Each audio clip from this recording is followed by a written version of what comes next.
I remember the night as if it were burned into my very soul. I was sitting on the cold tile floor of my bathroom, trembling, my back pressed against the door as if I was trying to keep the world out.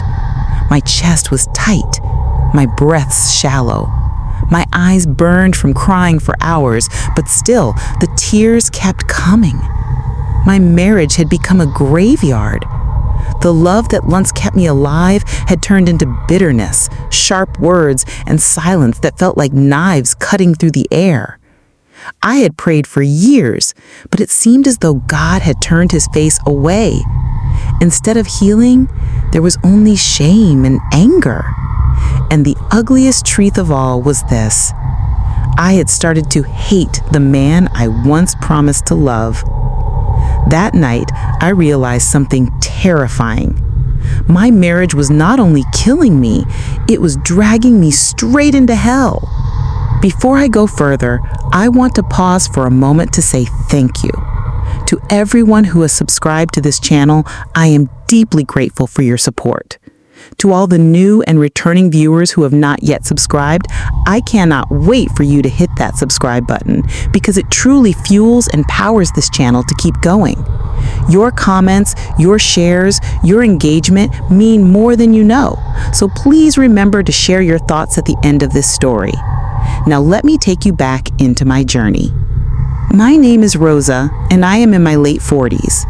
I live in Arizona, a place where the sun shines almost every day, but for years, the light never reached my heart. I married young, full of dreams, certain that my life would be blessed because I was a Christian. At least, that was what I told myself. The truth is, my faith was shallow. I went to church on Sundays, smiled when people asked me how I was doing, and played the part of a devoted wife. But inside my home and deep inside my soul, the story was much darker. By the time I reached my 40s, my marriage was a battlefield. Every conversation turned into an argument, every silence into a wound. I carried grudges like trophies. I rehearsed old hurts as if they were songs on repeat. I never admitted it out loud, but resentment was my closest companion. When my husband would fail me in small ways, I would punish him with my silence. When he hurt me in big ways, I would lash out with venom. Forgiveness was not in my vocabulary. I wore my bitterness like armor. I thought I was right. I thought God understood my pain. But if I am honest, I did not care what God thought anymore. My Bible gathered dust on the nightstand. My prayers, when I prayed at all, were angry demands. Fix him, God. Change him. Punish him for hurting me. I did not see that the real poison was inside me. It was on a late night in March 2021 when everything began to unravel. The date is etched in my memory because it was the night I collapsed. After yet another heated argument, I stormed into the bathroom, slammed the door, and slid down to the floor. My heart pounded so hard I thought it might burst. My vision blurred, my whole body shook, as if something was clawing at me from the inside. That was the night my descent began. The moment my body gave out, it felt as if I had been yanked from this world. My head hit the bathroom wall, but instead of pain, there was silence. I could no longer hear the faint hum of the refrigerator, nor the ticking of the clock in the hallway. Instead, I heard something else, something so chilling it froze me to my core. It was the sound of weeping. Not gentle cries, but wails of anguish that rose and fell like a sea of torment. At first, I thought it was just in my mind, a hallucination brought on by exhaustion. But then the air changed.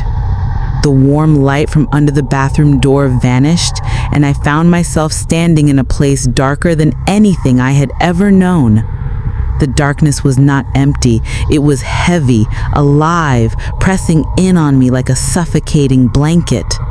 My lungs burned as if I had inhaled smoke, though there was no fire yet in sight.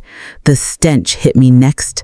Sulfur, rotting flesh, and decay so thick that my stomach turned. I tried to cry out, but my voice seemed swallowed whole by the black air. That was when I heard chains dragging across the ground, clinking and echoing, each sound sharp enough to pierce my bones.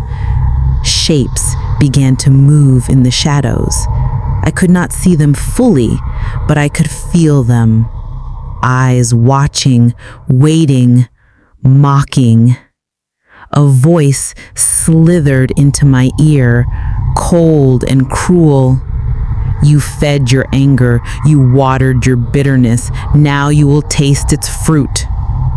Suddenly the darkness split open and I saw them, souls, men and women chained together, screaming, their faces twisted with agony.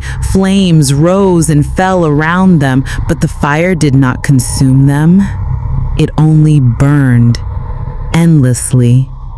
Couples clung to each other, not in love but in torment, bound by chains forged from their sins. I heard one woman sobbing, "I could not forgive him," and her voice merged with the cries of thousands. I looked down at myself, and horror struck me.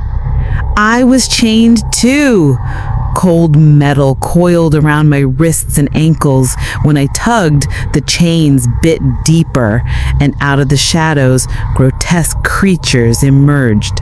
Their skin was cracked, oozing, their teeth jagged. They laughed, pointing at me. One hissed, "You poisoned love with resentment. You turned your bed into a battlefield. You are ours now." Terror swallowed me whole. My knees buckled, and I fell to the burning ground. The heat scorched me, yet it did not kill me. The cries of the damned grew louder, blending into a thunderous chorus of regret. My mind raced, replaying every hateful word I had spoken to my husband, every grudge I had clung to, every prayer that had been nothing more than bitterness dressed as faith. I wanted to repent, to cry out for God, but my mouth felt sealed shut. The realization clawed at me. I was cut off. My bitterness had not just ruined my marriage, it had chained my soul. And then I heard it. A sound unlike the screams, unlike the mocking laughter. It was faint at first, like a whisper carried by the wind, but it grew stronger, breaking through the suffocating darkness. It was a voice, firm, holy, filled with sorrow yet power. "Rosa," the voice said. I froze. My chains rattled as I lifted my head, desperate, trembling. The demons shrieked in rage. The ground shook beneath me. That was when I realized I was not alone. The voice cut through the darkness like lightning splitting the sky. My heart pounded as every demon around me recoiled, their shrieks echoing like metal grinding against metal. The chains around my wrists rattled violently, and I felt heat surge through my body, heat that was not from the flames, but from something far greater. "Rosa," the voice said again, steady and commanding.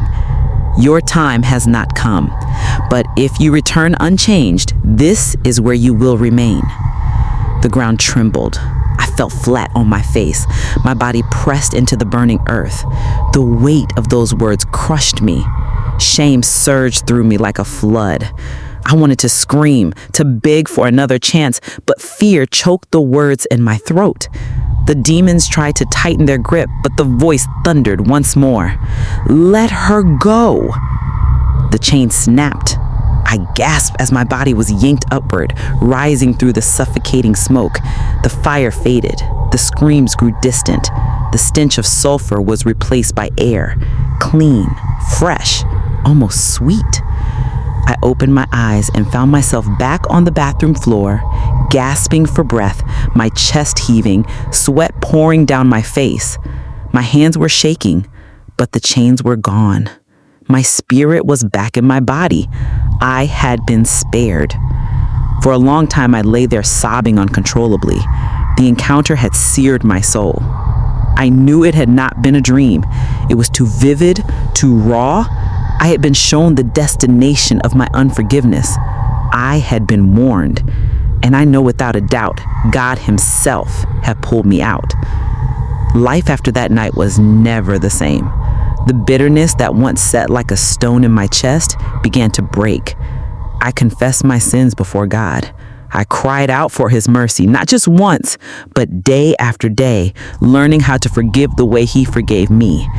I realized forgiveness was not a feeling. It was a decision, one I had to make again and again until my heart caught up with my words. My marriage did not transform overnight, but I did. I stopped rehearsing my husband's failures. I stopped using silence as punishment. I stopped asking God to fix him and started asking God to change me. Slowly, painfully, a different Rosa emerged.